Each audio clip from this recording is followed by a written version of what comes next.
Well, let's cross live to Foreign Affairs reporter Stephen Dziedzic, who is outside the Melbourne Meets Modi event at Dockland Stadium.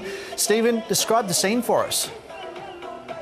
Well, as you can imagine, there are thousands of people who have poured into this stadium to hear from the Indian Prime Minister, and there was just a wave of adulation for him when he walked in.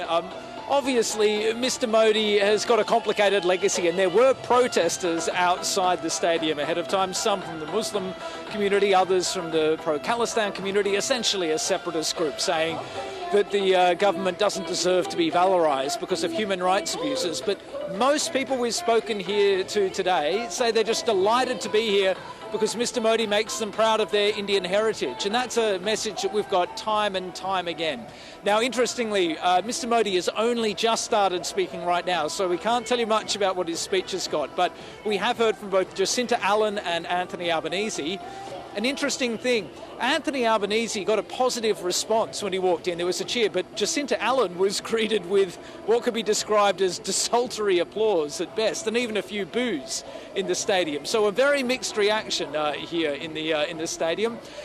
Mr. Albanese, though, really used the opportunity to try and drive home his message, which was the Indian Australian community is part of Australia. And he said Australia is better for you being part of it. So in a climate politically which is charged and where there's been a big debate about multiculturalism, about the rate of immigration and about social cohesion, the Prime Minister had a pretty clear message to the Indian Australian community, which was, you belong here, you are Australian, and we welcome you here.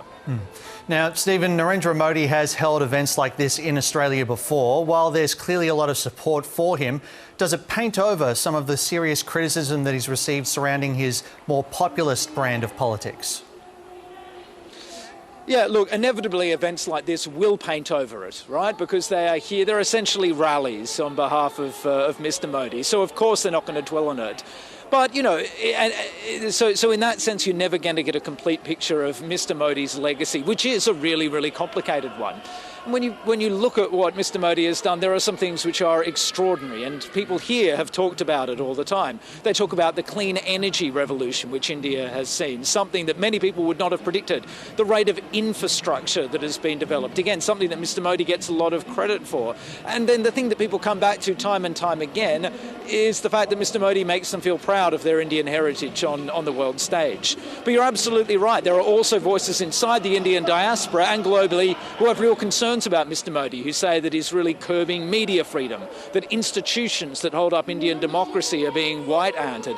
And then, of course, there are the deep disquiet in members of the Indian Muslim community about his particular brand of majoritarianism. So it's a complicated legacy. There is no doubt, though, that Mr. Modi is going to be remembered as one of the most transformational and powerful and significant Indian leaders that we've seen since independence, since Nehru, or since Gandhi, perhaps, Indira Gandhi.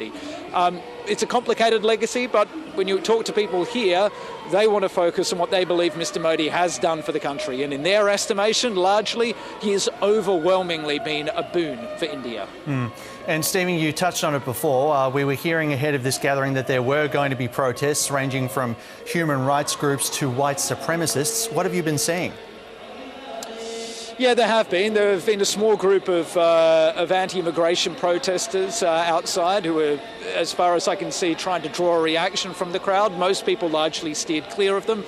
Similarly, some of the members of the pro-Khalistan community, these are essentially people who advocate for a Sikh homeland in India. It doesn't have a huge amount of backing within India, but it has got some backing in parts of the Sikh community in the West, including in Australia. There was a small group of protesters, perhaps a few dozen, who were shouting out slogans, some of them very abusive. There was a few moments of tension that I saw where people in the crowd made it clear they didn't like those slogans being shouted, but I certainly haven't seen any evidence of any sort of scuffles or anything like that.